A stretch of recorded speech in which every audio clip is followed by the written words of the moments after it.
Қытайдың интернет дүкені AliExpress'тен телефон арқылы заказ беріп үйренеміз. Бірінші AliExpress'ке кіргенде тіркелесіздер, немесе кіруге болады. Вход басасыздар. Одан кейін сізге Facebook'пен кіруге болады, Twitter'мен кіруге болады, Google Plus'пен кіруге болады, немесе ВКонтактемен. Егер сіз өзіңіз AliExpress'не логин ашқыңыз келсе, бесплатный регистрация кіріп, адрес электронной почта жазып, атың жазып, фамилияңыз жазасыз, пароль 7 әріптен жоғары болу керек, кері қайталайсыз парольді, подтвердить и создать деп AliExpress'тен жаңадан логин ашасыз. Көбіміз енді вход деп ВК-мен кіруге болады. Өз логинімізді жазамыз. Міндетті түрде электрондық почта жазу керек, себебі сізге AliExpress'тің скидкалары, жаңа тауарлар шыққанын және заказ бергенде хабарландыру келеді. Сонымен біз жаздық, өз электрондық почтамыз continue басамыз. Болды, кірдік. Енді бір тауарға заказ беріп көрейік. Сағатқа заказ беріп көрейік. Тауарды таңдағанда адамдардың комментарийлары міндетті түрде оқыңыздар, себебі кейбір тауарлар суретпен сәйкес болмауы мүмкін. Сонымен продано 30 сағат 41 рет сатылыпты, май желание қосуға болады, яғни кейінірек сатып аласыз, корзинаға қосуға болады, купить сейчас басамыз көбіне. Міне описание оқисыздар, отзыв 24 рет комментарий жазылған, міне купить сейчас басамыз. Сағаттың түрін таңдайсыз, осындай түрі бар, және осындай түрі бар. Яғни бірінші түрін мысал ретінде көреміз, применить басамыз. Оформление заказа. Сізде добавить новый адрес деген шығады, өз адресіңізді жазасыздар. Сонымен жазып көрейік. Бірінші кеттік, атымызды жазамыз. Осы данныйларды жазғанда міндетті түрде ағылшынша әріппен жазыңыздар. Міне атым, тегім жаздым, Қазақстанды таңдайсыздар.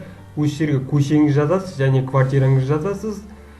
Қаланы таңдайсыз, осы жерге қай райондасыз, немесе қай ауыл, соны жазасыз. Қала болса қала болып қалсын. Почтовый индекстен қателесіп кетпеңіздер. Почтовый индекс ол сіздің жақын жеріңізде почтаңыздың адресі десек болады.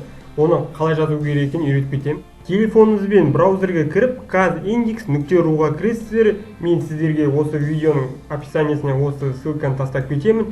Почтовый индекс Қазақстанға кіріп, осы жерде өз облысыңызды таңдайсыздар. Мысалы, Қызылординская облыста осы районға дейін таңдауға болады. Егер қаланың өзі болса, үстіне басасыздар, осыны копировать етіп аласыздар. Осы почтовый индекс. Артқа барасыз, маған Астана керек. Астана.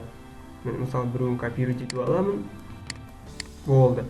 Манағы AliExpress'ке сол жерге осы почтовый индексті саламыз. Осы жерге почтовый индексті вставить еттік.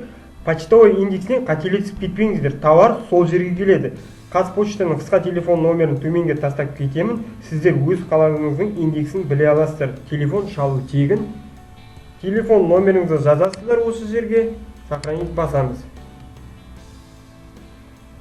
Болды. Адрес доставка міне осы жерге келеді. Одан кейін продолжить. Количество жазуға болады. Яғни маған біреу керек. Продолжить басамыз. Общая стоимостьқа қазіргі курс бойынша мән беріңіз. Сағат 609 рубль тұрады. Оны қазір теңгеге аударып көрейік. Казфин сайтында валютаның курстары бар. 1 рубльде 4.03 теңге бар. Осы сайтты видеоның описаниясына тастап кетемін. Калькулятормен есептеп көрдік. 609 рубльде 4.03-ке көбейттік. 2454 теңге шықты. Бағасымен таныс болдық. Енді способ оплатыға көшеміз. Екі түрмен төлеуге болады: кредитная карточка немесе Kiwi кошелек. Бірінші өз банкомат карточка арқылы төлеп үйренеміз. Банкомат карточкаңыз интернетке доступ ашық болу керек. Ашық жабық екенін білу үшін банкіңізге телефон шалыңыз. Қазір барлық банктер қысқа телефон номерлері бар. Описанияға банктердің қысқа телефон номерлерін тастап кетемін. Шалу тегін. Банкомат карточкадағы атыңызды жазасыз, фамилияңызды жазасыз, алдыңғы номер карточкаңызды жазасыз, қай жылға дейін, қай айға дейін жарамдылығын жазасыздар. ММ деген ай, ИИ деген жыл. Код безопасности деген карточкадағы артындағы 3 цифраны жазасыздар. Оплатить сейчас деп тауарды аласыздар. Естеріңізге салайық, тауар дейін 1 айға дейін, немесе 2 ай, 3 айға дейін созылады. Оған дейін сіз күтесіздер.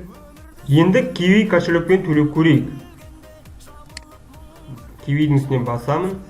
Одан кейін Қазақстан таңдайсыздар. Одан кейін Kiwi аккаунтыңызды жазасыздар. оплатить сейчас.